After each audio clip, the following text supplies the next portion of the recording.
So you want to know where to find Simon and beat him. Well, this is the guide for you. Simon is what I consider Clair Obscur's one of 2 in-game super bosses. And there's a good reason why. But first, where do you even find the guy? Upon gaining SK's flying ability and beating the Paintress, you'll have access to Renoir's drafts located between the Axon Islands, just a little south from the monolith. Upon entering Renoir's drafts, you'll immediately have a camp flag on the right. And trust me, it's going to be a minute before we find the next camp flag, so go ahead and rest up. Go ahead and head down the decline and veer to the right. Now across this map, you're going to find upper level mobs and buffed versions of mobs you've already fought, including 2 creations that you can fight near a fountain. While there are certain exploits in the game to get Lumina, if you had to farm Lumina without exploits, this is actually the map to do it. Creations and Contortionists have a chance to drop Lumina here. The smaller mobs do too, but it seems to be a lower percentage chance, so I don't really recommend fighting those enemies. Continue through part of the biome that's inspired by the Reacher's map, and you'll end up veering off down another incline. You could either go left to fight some generic mobs, or you can go right to fight 2 creations.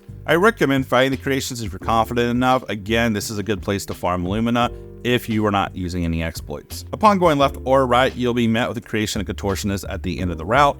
You don't have to fight them, you can stun them and run around them, but again, it's Lumina if you feel confident. Upon defeating them, you're going to see a light ladder, but we're actually not going to go that way. If you want to go straight to Simon, all you have to do is go to the right. Once you go up the incline, you're going to see another camp flag. Go ahead and rest up if you want, but at this point, there's not going to be any enemies between you and Simon, and there's another flag near Simon. Go ahead and head up the incline that's next to the flag, and you'll see a portal that will lead you to a tree, which will lead you to the Abyss. The Abyss is a dungeon within a dungeon. Head down the corridor, about to walk through a small opening, and you'll be met with an overflow of glowing chroma flowing towards you with swords at the end. Continue to run down this bridge through the different camera angles. Eventually you'll make your way to the end of the bridge, and turns out it's a cliff. Go ahead and jump off the cliff, which will lead you down to a boss arena. This is where Simon is, and Simon's journal entry. I recommend going ahead and saving here, resting at the campsite, or using a manual save by swapping cosmetics, and then prepare to enter into the hardest fight within Clair Obscur. Now, I'm going to go ahead and warn you, just like any other boss in this game, if you are extremely good at parrying and reading enemy attacks, then feel free to tackle Simon at whatever level you want to. But personally, I found this boss to be the kind of boss where you have to get into the in-game levels, such as 80 through 90. Now, phase 1 of Simon is pretty easy and acts as a bit of a red herring. You're essentially defeating Simon in his most weakened state. Because of this, you can get the false sense of security by coasting through it with Mayel, using overpowered attacks with Lune, or letting Verso just do his work. CL and Minoko are not bad for the first phase of the fight, but I didn't really use them for the second phase. I preferred the setup with either solo Verso or with Mayel and Verso. Now, the second phase is when the game really begins, and this is where we're going to talk about moves. Most of Simon's attacks he uses in the first phase now have a complementary second hit with each swing. This is because his sword now has an after image. His health also has multiplied dramatically, and his damage output has as well. Because of this, the best way to approach Simon is rush down. Originally, people used Mayel's exploit to really one-shot Simon here, and though Mayel is still strong, I did find the machine gun Verso build works better here. Proccing burn really isn't the focus here as much as it is ensuring that Verso has access to a large amount of AP recovery chances. The goal is to get him to S rank as fast as you can while building up free aim shots in one turn. Having the prolonged mark Pictos also helps here as well, and if you're using Cheater or any other Pictos that allows you to have a second turn, it's important to use the first turn solely for building up S rank. The second turn is where we are really going to capitalize on the AP expenses. Once we're down to 2 AP on S rank, we're going to use Follow-Up. Follow-Up is a medium light damage attack that's increased for each free aim shot during a turn. With high AP recovery and multiple free aim shots, you can really build up the damage multiplier for Follow-Up. And trust me, you can really exceed past Mayel's damage output this way. Now, Simon has some gimmicks. The first is his sword attacks have an optional secondary follow-up with each swing. I say optional because he can swing without the follow-up, but one move is a variable, meaning that if he follows up in the first swing, he's going to follow up for the remainder of the swings. Simon also has the ability to banish knocked out team members. For this reason, I recommend equipping a revival Pictos on every character that's going to be facing Simon in your party. He will not banish KO'd characters that are waiting on the revive. However, if they don't have the revival Pictos, or he didn't use Verso's third gradient charge attack, then he's able to banish these characters whenever he wants. For this reason, this is why I really recommend sticking to just the Verso machine gun build. If you're relying on a Verso Mayel build and you lose Verso, well, Mayel's left by herself, and if you lose Mayel, well, then you're stuck with Verso who has no one to set up. But again, if you are really good at parrying, dodging, whatever,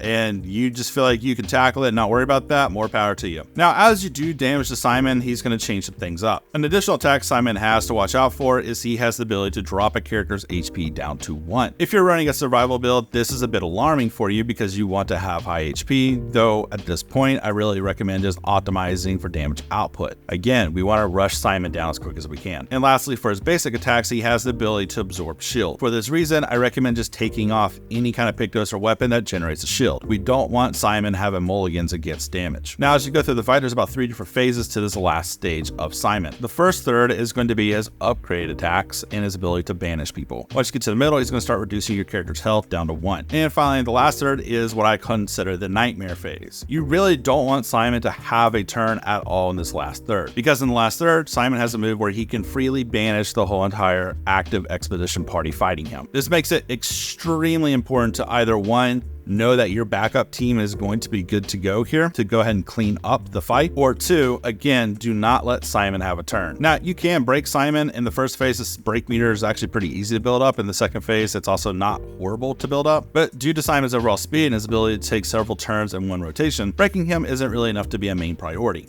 Now, defeating Simon at first appearance is only going to net you some chroma. However, you'll then receive a cutscene. After the cutscene, you'll receive Samoso, a sword for Verso that has S scaling in agility and A scaling in vitality, along with light as an element. You get it at level 33, letting you know that this is it. This is the final upgrade for the sword. This is as good as it's going to get. It's pretty good. At first tier, an ethereal sword deals light damage on any damage dealt with skills. This is that Illumina follow-up sword that Simon used on you. Tier 2, 20% chance to apply burn on dealing light damage. This is good because it allows us to kind of replace Corpeso for building that burn build, or if we just like having burn for additional damage. And at level 20, you can't die if at least rank A, and that allows you to survive multiple one-shots, essentially making Verso virtually invincible. Secondly, we now have access to Simon's journal entry. Now, though most of this video is a spoiler in many ways, this journal entry is a pretty massive reveal. You see, throughout the game, we're really taught that the Paintress is always referring to Aline, when in fact, it can also mean Clair, both who are considered the Paintress by this world. This sheds some light on the White Nevrons as well,